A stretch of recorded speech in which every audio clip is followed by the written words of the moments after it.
What's up, Meta Nerds? This video is all about the Dreadnought-class Heavy Cruiser, a capital ship that was designed for planetary blockades and for government officials, but over time it was used in a ton of different aspects by a bunch of different factions.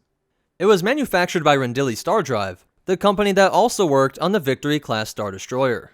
It was sold to the Republic at 7,200,000 credits, about 1/8 the cost of a Venator-class Star Destroyer.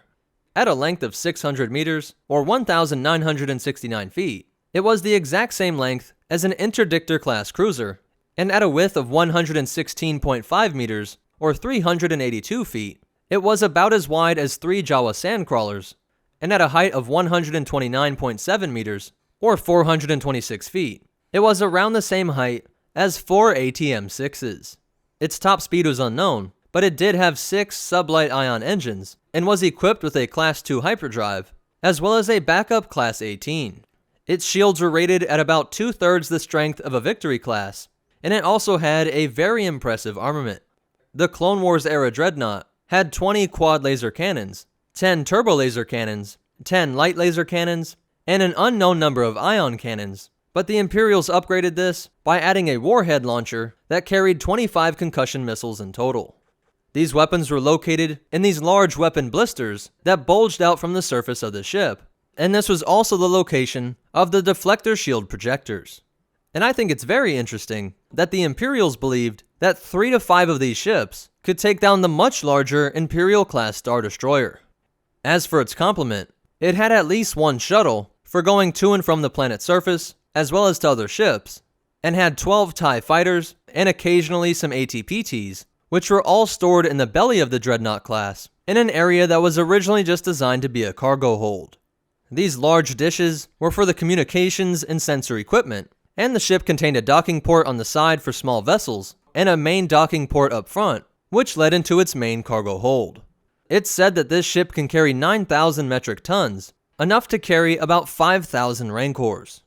But one of its biggest drawbacks is that this is one of the most crew-intensive ships in the entire history of the galaxy. This is nowhere near the size of a Star Destroyer, but a fully manned Dreadnought-class Heavy Cruiser required 16,000 crew members, and even its minimum crew was still 9,000, which is more than double what was needed for a fully manned Victory class. Though this may seem like a ludicrous amount of Imperials to dedicate to a single ship, at least they were among the most protected, with relatively thick hull plating, those strong overlapping shields we mentioned earlier, and the bridge placement being tucked up underneath here, instead of sticking out and being exposed up top. This ship originally served as a security vessel for different planetary security forces, which were sort of like local militia groups that defended individual planets and systems from gangs of pirates and other criminals. And the overall design for this ship was based on the Kondosi-type Dreadnought, which was made by the Mandalorians. They served as this security function for at least 80 years, until the Clone Wars plunged the entire galaxy into war, upon which the Republic Navy incorporated the existing Dreadnought-class cruisers, while also ordering more to be produced over the coming years. But as the wars raged on, it became evident that dumping 16,000 personnel into a single ship was going to tax the public way too much, and really hurt the public morale when even a single ship was destroyed. And so Republic engineers were able to develop what they called slave circuitry, which allowed the crew total to drop down to just 2,200.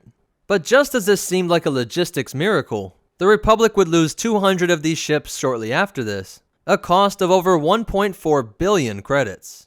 These newly commissioned 200 heavy cruisers made up what was called the Katana Fleet, but on their maiden voyage, the crew got exposed to an extremely contagious hive virus, and as these crew members went insane, one of the ship's captains was able to keep it together and link the processes of each of the 200 ships together by the manipulation of that slave circuitry, and he caused this entire fleet to jump blindly through hyperspace in a desperate attempt to just get them far enough away from any densely populated worlds. This system of connecting all of the ships to a single control is also what allowed these to be used during the Outbound Flight project, which was just a large central storage core connected to 6 separate dreadnoughts via a series of turbolifts. Because these ships had been used for private defense on so many different planets, it's no surprise that during the war, some were used by the CIS when they captured these planets, or when they seceded, and they even fell into the hands of some pirates. They saw the most action during the Battle of Duro, the Battle of Rendili, and the Battle of Coruscant. When the Clone Wars ended, the Empire added those concussion missiles and upgraded from a Class 4 to a Class 2 hyperdrive, while modifying one of the cargo holds to fit their TIE fighters. And 50 years after the Katana Fleet had been lost, in Legends, Grand Admiral Thrawn was able to recover 178 of these lost ships. Other Dreadnought-class Heavy Cruisers would end up being used by the New Republic in their fight against the Yuuzhan Vong, and were upgraded with even more weaponry so that they could function as assault frigates. And the very last time we would see a Dreadnought class being used was actually as building material for the Hidden Temple, which was made around 127 ABY. So that's it for the Dreadnought-class Heavy Cruiser, but you definitely want to hear these cool facts and behind-the-scenes stuff. This ship first appeared in the Imperial sourcebook, but was really brought to life in the Thrawn trilogy, while also making an appearance in many different video games, and has been introduced back into canon via the show Star Wars Rebels. So that's it for the Dreadnought-class Heavy Cruiser. If you liked it, go ahead and hit that like button, and if you want to check out our social media, or ways that you can help support this channel, be sure to check out the description down below. If you want to see more, be sure to hit that subscribe button and hit the bell icon so that you get notifications. But more important than all that, remember, if you're gonna send your ships blindly into hyperspace, you might as well just end the war by crashing them into CIS controlled worlds. And the Force will be with you, always.